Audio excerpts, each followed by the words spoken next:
चलिए अब बुलेटिन का रुख कर लेते हैं। शरद पूर्णिमा के अवसर पर मधुबन आश्रम ने शहर में भव्य श्री जगन्नाथ रथ यात्रा निकाली है। रथ यात्रा का शुभारंभ कैबिनेट मंत्री प्रेमचंद अग्रवाल, कैबिनेट मंत्री सुबोध उनियाल, मधुबन आश्रम के महंत परमानंद दास महाराज और साधु संतों ने किया।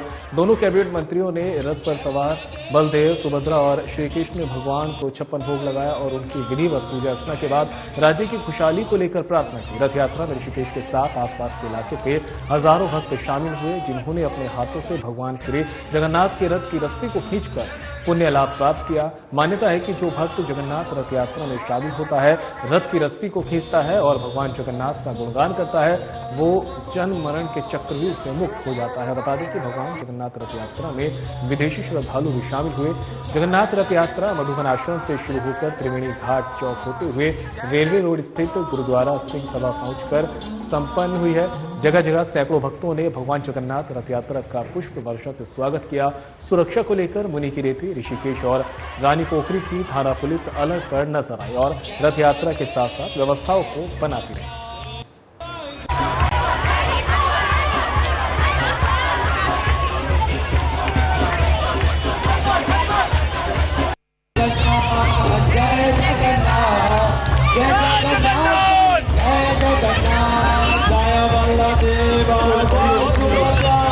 ये 27वीं जगन्नाथ रथ यात्रा निकल रही है और शास्त्र कहते हैं जो भगवान जगन्नाथ की रथ में शामिल होता है, कीर्तन करता है, उसके जन्म जन्मांतर के पाप नष्ट होते हैं और भगवत धाम की प्राप्ति करता है और जीवन में शांति और समृद्धि आती है।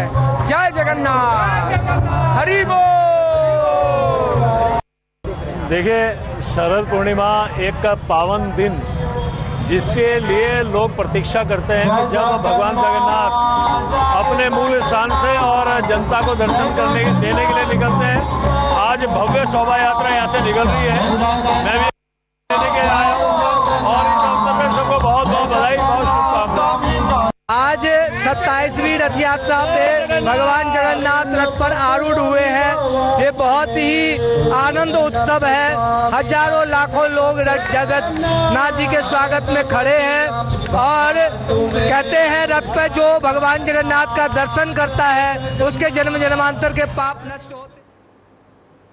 तो वहीं आवास विकास स्थित सरस्वती विद्या मंदिर इंटर कॉलेज में समाज जागरण विषय पर बैठक का आयोजन किया गया, जिसमें मुख्य अतिथि विद्या भारती के क्षेत्रीय संगठन मंत्री डोमेश्वर साहू पहुंचे, जहां उन्होंने कॉलेज के प्रधानाचार्य उमाकांत पंत के साथ मिलकर कार्यक्रम का शुभारंभ दीप प्रज्वलित कर किया। बैठक में 5 परिवर्तन को लेकर विचार विमर्श हुआ है। डोमेश्वर साहू ने बताया कि सामाजिक समरसता, परिवार प्रबोधन, स्वदेशी अपनाना, नागरिक कर्तव्य और पर्यावरण संरक्षण के पथ पर चलकर समाज का समग्र विकास किया जा सकता है। इसके लिए जागरूकता फैलाने की जरूरत है। प्रधानाचार्य उमाकांत पंत ने विद्या भारती की नीतियों को जन जन तक पहुंचाने के लिए कार्य करने पर जोर दिया है। कॉलेज के मीडिया प्रभारी नरेंद्र खुराना ने बताया कि बैठक में विद्या भारती से जुड़े प्रधानाचार्य, शिक्षक और तमाम संगठनों से जुड़े प्रबुद्ध नागरिकों ने हिस्सा लिया। सभी नागरिकों ने विद्या भारती के द्वारा आयोजित की गई बैठक की जमकर सराहना की और बैठक में मंथन से निकले निर्णय पर अमल करने का संकल्प लिया।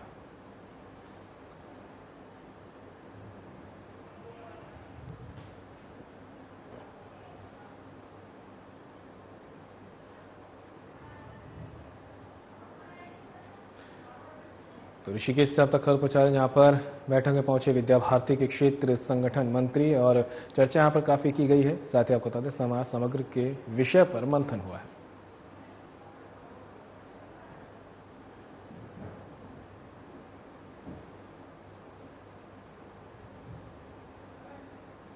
और इस बीच देहरादून से बड़ी खबर सामने आ रही है। आपको बता दें सीएम पुष्कर सिंह धामी के निर्देश पर एसएसपी यहां पर सख्त नजर आए हैं। ये बड़ी खबर आप तक पहुंचा रहे हैं। एसएसपी अजय ने खुद संवाली पटेल नगर में चेकिंग अभियान की कमान, पेय और खाद्य पदार्थों में मिलावट को लेकर चला अभियान। होटल, ढाबा, रेस्टोरेंट, फूड स्टॉलों और फूड वैनों पर की आकस्मिक चेकिंग। साफ सफाई, सुरक्षा और गुणवत्ता का किया परीक्षण। प्रतिष्ठानों के किचन एरिया को भी किया चेक। कार्यरत कर्मचारियों का किया सत्यापन। बेहतर साफ सफाई रखने वाले स्वामियों को पुष्प देकर किया उनका उत्साहवर्धन। होटल, ढाबा और रेस्टोरेंट में लगाए सीसीटीवी कैमरे। 135 प्रतिष्ठानों में गंदगी पाए जाने पर काटे गए चालान।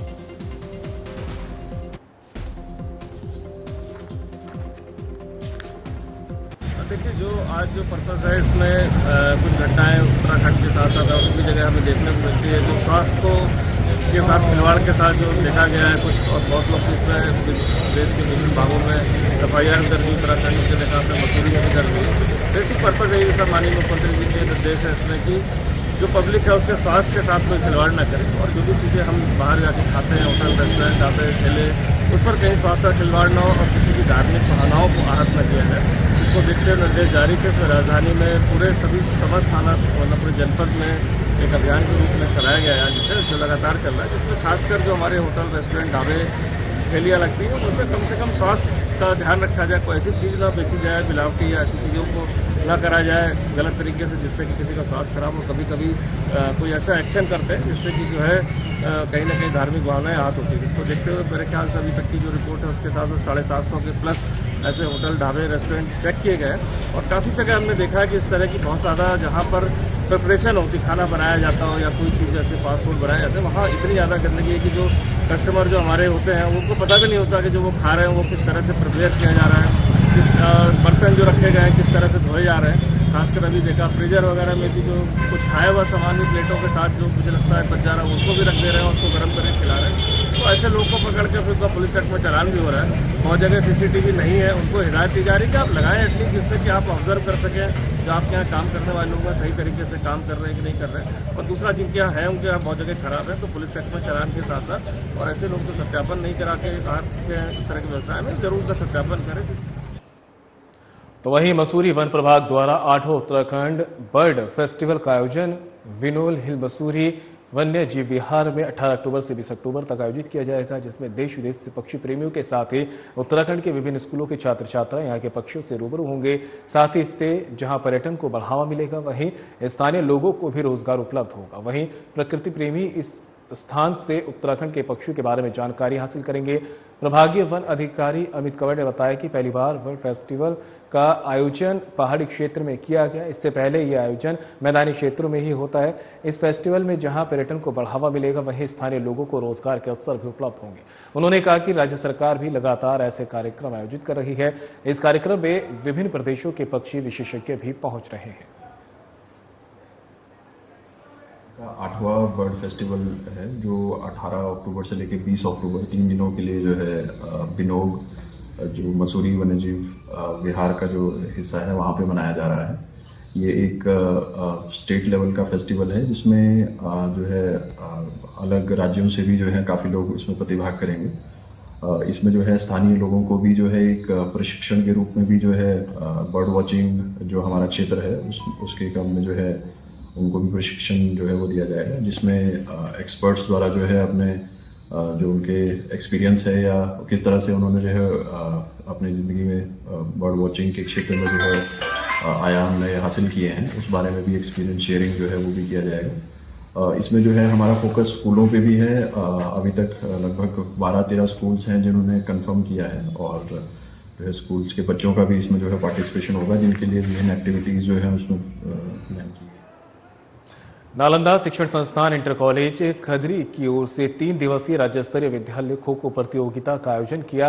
प्रतियोगिता का शुभारंभ कैबिनेट मंत्री डॉक्टर प्रेमचंद अग्रवाल ने दीप प्रज्वलित कर किया है, जिसके बाद उन्होंने विभिन्न जनपदों से प्रतियोगिता में प्रतिभाग करने वाले खिलाड़ियों से परिचय प्राप्त कर उन्हें अपनी शुभकामनाएं दी। इस दौरान कैबिनेट मंत्री डॉक्टर प्रेमचंद अग्रवाल ने कहा कि खिलाड़ियों के बीच आकर उनमें हमेशा उत्साह और ऊर्जा का संचार होता है। वर्तमान समय में खेल के बेहतर अवसर और संसाधन मौजूद है। युवा अपने प्रयासों से निरंतर प्रयास करते हैं जिसमें उन्हें भविष्य में निश्चित ही सफलता मिलेगी। उन्होंने कहा कि खेल के प्रति लगन और अनुशासन जीवन में नई ऊंचाइयां प्रदान करेगा। उन्होंने कहा कि प्रधानमंत्री नरेंद्र मोदी के नेतृत्व में देश में खेल के क्षेत्र में कई ऐतिहासिक निर्णय लिए गए हैं। खिलाड़ियों को प्रोत्साहन दिया जाता है। प्रधानमंत्री के नेतृत्व में खेलो इंडिया जैसे कार्यक्रमों के शुभारंभ से खेल को बड़े स्तर पर बढ़ावा दिया गया है। ओलंपिक में भारत के अच्छे प्रदर्शन के लिए खिलाड़ियों को अंतर्राष्ट्रीय स्तर की ट्रेनिंग और सुविधाएं दी जा रही है। हर अंतर्राष्ट्रीय स्तर के खेलों पर भारत के कदम निरंतर बढ़ रहे हैं।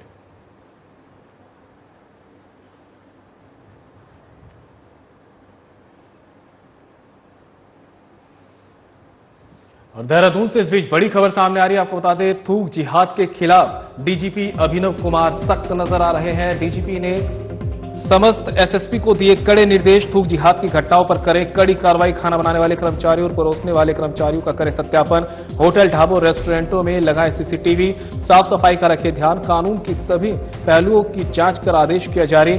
थूक जिहाद की घटनाओं से लोगों की धार्मिक भावनाएं होती है आहत, ये कहना है बीजेपी का।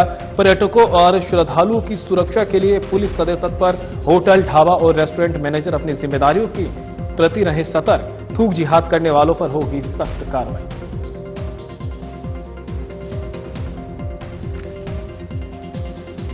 सभी जानते हो उत्तराखंड एक ऐसा स्टेट है जहां पे हर साल लगभग 5 से 7 करोड़ टूरिस्ट और तीर्थयात्री हमारे यहाँ विभिन्न पर्यटन स्थलों पर और धार्मिक स्थलों पर आते हैं। मसूरी है, नैनीताल है, अपना 4 धाम यात्रा है, उधर कैंची धाम है, और इन सभी महत्वपूर्ण स्थलों पर कई सारे ढाबे, रेस्टोरेंट, होटल आदि हैं जहां पे खाना सर्व होता है। और उसके अलावा भी देहरादून सिटी भी जो है यहाँ पे भी बहुत समय से जगह जगह पे रेस्टोरेंट्स का, कैफेज का कल्चर है। और यहाँ पर कुछ जगह ये घटनाएं आई कि वहां पे खाना बनाते समय कुछ कर्मचारी या तो मतलब किसी शरारत या उसके तहत, किसी जानबूझ के किसी कृत्य के तहत, और या मतलब हाइजीन की नॉलेज के अभाव में इस प्रकार की घटनाएं देखने में आई कि खाना बनाते समय ये थूक रहे हैं या उसमें इस तरह से। तो ये इसमें फिर 2 मेन इश्यूज हम लोगों ने पाए। एक तो इस प्रकार की घटनाओं से कई लोगों की धार्मिक भावनाएं आहत होती हैं, तो ये अपने आप में एक गंभीर बात है। इससे मतलब कम्युनिटीज में आपस में एनिमिटी फैलती है। और दूसरा हाइजीन का इशू है। Hygiene is also very important. तो हालांकि हाइजीन का डायरेक्टली पुलिस डिपार्टमेंट से वो नहीं है, लेकिन ये भी उम्मीद की जाती है कि भाई जितने भी रेस्टोरेंट्स, होटल्स, ढाबे चल रहे हैं हमारे प्रदेश में, वो कुछ minimum standards of hygiene and food safety follow करें। और क्योंकि वो मतलब अगेन अगर उसकी वजह से कोई बीमारी फैलती है, कहीं कोई लोग तकलीफ में आते हैं, तो वो again it is a law and order इसका भी इशू होता है। तो इसी के चलते मैंने सभी एसपीज को कल सारे इंस्ट्रक्शंस डिटेल में जारी किए हैं। उसमें 8 बिंदुओं पे कार्रवाई करने के लिए कहा गया है। और जो उसमें हमारे उत्तराखंड पुलिस एक्ट और जो नया बीएनएस है, भारतीय न्याय संहिता, उसके जो भी रेलेवेंट प्रोविजंस हैं उनको हमने कोट करते हुए सभी एसपी से अपेक्षा की है कि इनके तहत कार्रवाई करें। खबरों में आगे बढ़ते हैं। ऋषिकेश में श्यामपुर पुलिस चौकी क्षेत्र अंतर्गत योग नगरी रेलवे ट्रैक पर एक प्रॉपर्टी डीलर का शव संदिग्ध परिस्थितियों में मिला है। पुलिस ने शव कब्जे में लेकर पोस्टमार्टम के लिए भेज दिया है। प्रथम दृष्टया प्रॉपर्टी डीलर की मौत ट्रेन की चपेट में आने से हुई है। प्रॉपर्टी डीलर ने आत्महत्या की है या उसके साथ हादसा हुआ है, पुलिस ने इसकी जांच शुरू कर दी है। कोतवाली के वरिष्ठ उप निरीक्षक विनोद कुमार ने बताया कि घटना की सूचना स्थानीय लोगों ने पुलिस कंट्रोल रूम को दी थी। सूचना मिलते ही श्यामपुर चौकी से पुलिस घटनास्थल पर पहुंची और देखा कि एक बुजुर्ग रेलवे ट्रैक पर लहूलुहान पड़ा है। स्थानीय लोगों से जानकारी करने पर मृतक की पहचान जेडी शर्मा निवासी श्यामपुर के रूप में हुई है। मौके पर मृतक का चचेरा भाई भी पहुंचा, जिसने बताया कि जेडी शर्मा क्षेत्र में प्रॉपर्टी डीलर का काम करता है। उसके 3 बेटे हैं जो शहर से बाहर रहते हैं। श्यामपुर में केवल उनकी पत्नी रहती है। विनोद कुमार ने बताया कि शव पोस्टमार्टम के लिए भेज दिया गया है। मृतक के सिर पर लगी चोट को देखकर अंदाजा लगाया जा रहा है कि ट्रेन की चपेट में आने से प्रॉपर्टी डीलर की मौत हुई। प्रॉपर्टी डीलर ने आत्महत्या की है या उसके साथ हादसा हुआ है, पुलिस इसकी जांच कर रही है।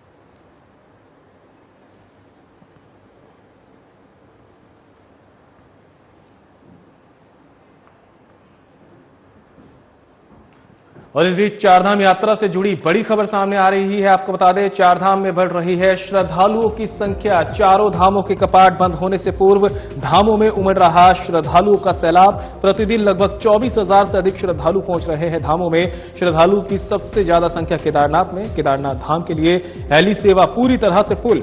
42 लाख से अधिक श्रद्धालुओं ने अभी तक किए हैं चारधाम के दर्शन। 2 नवंबर को गंगोत्री और 3 नवंबर को यमुनोत्री और केदारनाथ धाम के कपाट होंगे बंद। तृतीय केदार तुंगनाथ मंदिर के कपाट 4 नवंबर और 20 नवंबर को द्वितीय केदार मधेश्वर के कपाट होंगे बंद। 17 नवंबर को बंद होंगे बद्रीनाथ धाम के कपाट। सुगम, सुरक्षित और सुव्यवस्थित चारधाम यात्रा सरकार की सर्वोच्च प्राथमिकता है, कहना है सीएम धामी। देश विदेश से हर वर्ष लाखों की संख्या में चारधाम पहुंचते हैं श्रद्धालु। श्रद्धालुओं को सुरक्षित वातावरण प्रदान करने के लिए सरकार प्रतिबद्ध। राज्य की आर्थिकी से जुड़ी है चारधाम यात्रा। चारधाम में तेजी से बढ़ रही है श्रद्धालुओं की संख्या। यात्रा व्यवस्थाओं को और देंगे विस्तार।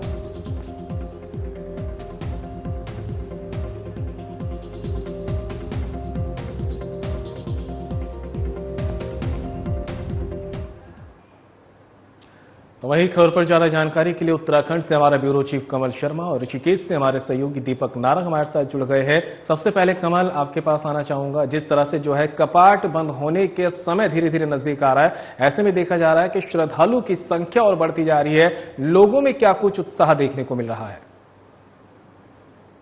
हाँ संदीप, कहें तो अब कुछ ही दिन रह गए हैं दिवाली के बाद से। कहें तो कपाट जो शीतकालीन में बंद होते हैं चारों धाम के, वो एक शुरुआत हो जाएगी। और सबसे पहले हम कपाट बंद करने की अगर हम बात करें तो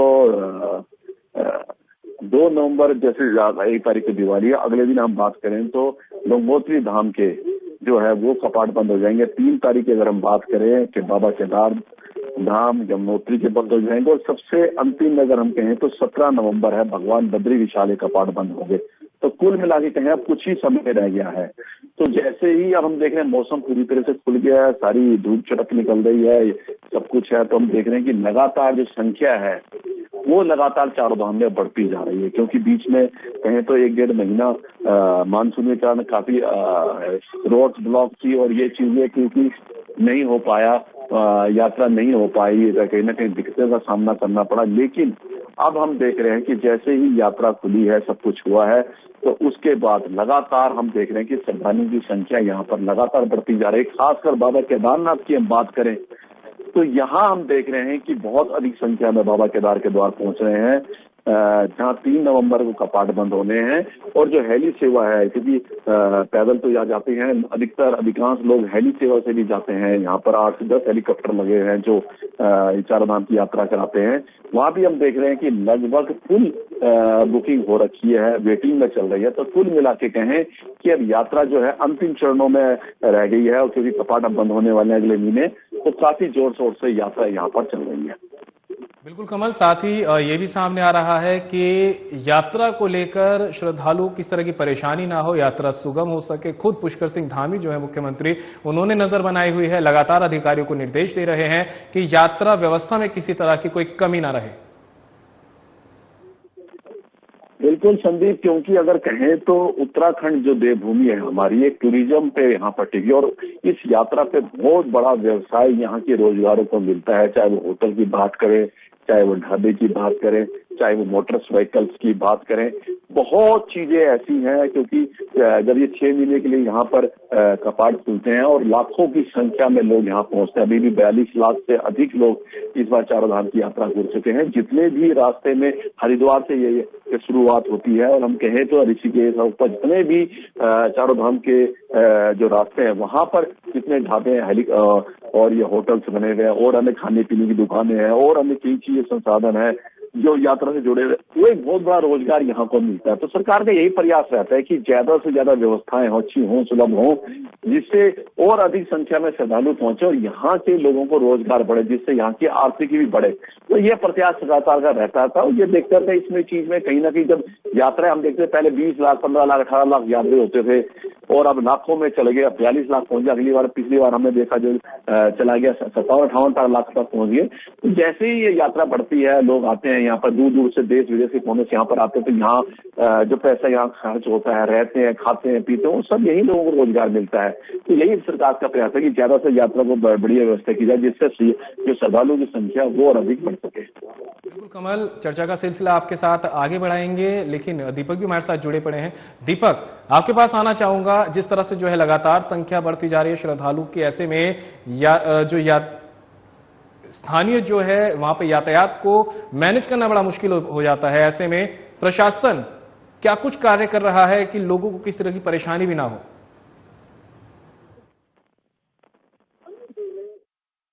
अब ये अंतिम दौर चल रहा है। कपाट बंद होने की तिथि भी जो है वो घोषित हो चुके हैं। इसके बाद एकाएक तीर्थयात्रियों की संख्या में बढ़ावा जरूर हुआ है, लेकिन जो पीक समय जो जून जुलाई का होता है वो इस समय पर नहीं होता है। लेकिन ये कह सकते हैं कि जो बरसात के बाद जिस प्रकार से यात्रा में तेजी आती है, वो कहीं ना कहीं जो यात्रा से जुड़े व्यापारी हैं, चाहे होटल वाले हों, रेस्टोरेंट वाले हों या अन्य धर्मशाला वाले हों, उनमें कहीं ना कहीं उत्साह देखने को मिलता है। और खासतौर पर जो बस ऑपरेटर होते हैं, जो चारधाम यात्रा को चलाने के लिए काम करते हैं, तो यात्रियों को लाने ले जाने का काम करते हैं, वो काफी इसमें कुछ समय खुश नजर आते हैं, क्योंकि उनके लिए एक बहुत अच्छा समय होता है, क्योंकि अब जब कपाट बंद हो जाएंगे उसके बाद अगले 3 से 4 महीने उनके लिए जो है वो बहुत हल्के होते हैं, क्योंकि लोकल सवारियों के बलबूते ही वो चलते हैं। अगर बात हम व्यवस्थाओं की करें यहाँ पर, तो व्यवस्थाओं के लिए यहाँ पे जो प्रशासन है उन्होंने अपनी सारी व्यवस्थाएं बनाई भी हैं कि अगर ज्यादा यात्री भी यहाँ पर पहुंचते हैं, ऋषिकेश के जो कहा जाता है कि प्रथम द्वार है चारधाम यात्रा का, यहाँ पर तो होटलों में बहुत अच्छी व्यवस्था है। अगर कोई होटल अफोर्ड नहीं कर सकता तो वो धर्मशाला में रुक सकता है, धर्मशालाओं में पर्याप्त व्यवस्था है। अगर धर्मशालाओं में भी अगर किसी वजह से कोई लगता है कि यात्रियों की संख्या ज्यादा है, उनको नहीं मिल रही है, तो कहीं स्कूल वगैरह में भी उन्होंने व्यवस्था बनाई है। रैन बसेरे यहाँ पर खुले हुए हैं।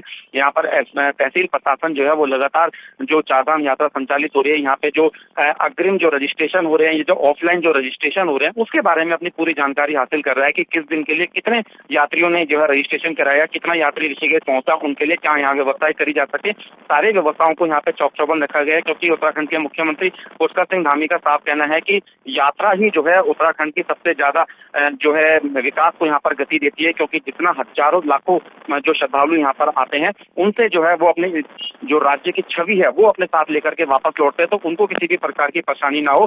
तो इसलिए गढ़वाल के जितने भी जिले हैं, वहाँ के जितने भी जिलाधिकारी हैं, सब इस पर फोकस बनाए हुए रहते हैं कि किसी भी प्रकार की परेशानी ना हो। अभी बद्री केदार के अंदर जो है मौसम बताया जा रहा है वो काफी सर्द हो गया है। हालांकि अभी ऋषिकेश और आसपास के इलाके में दिन में काफी गर्मी है, लेकिन रात को यहाँ पर भी थोड़ा सा ठंड का मौसम है। तो प्रशासन ने सिर्फ लोगों के लिए एडवाइजरी जारी करी है, चाहे वो बद्रीनाथ जाए, चाहे केदारनाथ जाए, या जिस धाम में जा रहे हो, तो वो अपने साथ में पर्याप्त जो है उनकी अगर कोई दवाई चल रही हो तो वो दवाई जरूर लेके जाएं। साथ में जो है अपने साथ कंबल की या गर्म कपड़ों की व्यवस्था जरूर लें, क्योंकि धर्मशाला होटल में तो वहाँ रहने के लिए कंबल बिस्तर मिल जाते हैं, लेकिन रास्ते के लिए उनको परेशानी ना हो, इसलिए खास ख्याल रखने के लिए कहा है। और अगर किसी को स्वास्थ्य संबंधी कोई भी परेशानी हो तो उसकी जांच करने के बाद ही यात्रा पर जाए, क्योंकि वहाँ की ठंड जो है वो लगातार अब बढ़ रही है और ये कहीं ना कहीं जो है जो बीमार लोग होते हैं उनके लिए नुकसानदायक साबित हो। तो ये एक अहम एडवाइजरी जो है ये इस समय पर जो है श्रद्धालुओं के लिए जारी की गई है और उनको कहा गया है कि इसका पालन जरूर करें। इसका पालन करने से उनकी यात्रा जो है वो सुगम होगी। अब बात ऋषिकेश के आसपास के इलाके में अगर करें तो चारधाम यात्रा का काफी अच्छा यहाँ पर असर देखने को मिल रहा है। लगभग जो 20 से 25 हजार जो श्रद्धालु है वो चारों धामों में यहाँ से दर्शनों के लिए जा रहा है। कुछ श्रद्धालु जो है अपने प्राइवेट वाहनों से भी जो है चारधाम यात्रा के लिए जा रहे हैं और सभी जनपद में सभी यात्रियों के लिए बेहतर यहाँ व्यवस्थाएं की जा चुकी है। संदीप, कमल भी लगातार हमारे साथ जुड़े हुए हैं। कमल, अभी आप ये बता रहे थे कि लगातार जो है श्रद्धालुओं की संख्या में इजाफा हो रहा है। पहले जहां महज 14-15 लाख श्रद्धालु पहुंच पाते थे, आज 50-55 लाख के आसपास आंकड़ा पहुंच रहा है। क्या ये माना जा सकता है कि बुजुर्गों के साथ साथ अब जो है देश का युवा भी अब अपनी संस्कृति, अपने ईश्वर की तरफ में थोड़ा झुकाव दे रहा है? एक ये वजह भी कह सकते हैं कि लगातार श्रद्धालु की संख्या बढ़ रही है। हाँ संदीप, बिल्कुल सही है कि पहले यही होता था कि यहाँ पर जो यात्री हम आते देखते थे, पिछले 8-10 से 5 साल पहले जाए तो कहीं ना कहीं बुजुर्ग लोगों की संख्या दिखाई देती थी, लेकिन अब हमें युवक नवयुवक भी काफी दिखाई दे रहे हैं। पर सबसे बड़ी बात एक यही है कि नवयुवक युवक जानने चाहिए धार्मिक जो यात्रा है इसको कहीं ना कहीं पर्यटन यात्रा का वो नाम ना कहीं मिल जाती। तो अगर जहाँ पर क्योंकि धार्मिक जगह पर्यटन यात्रा शुरू हो जाती है तो कहीं ना कहीं चीजें ऐसी होती हैं जो धार्मिक यात्रा को कुंठित करती हैं।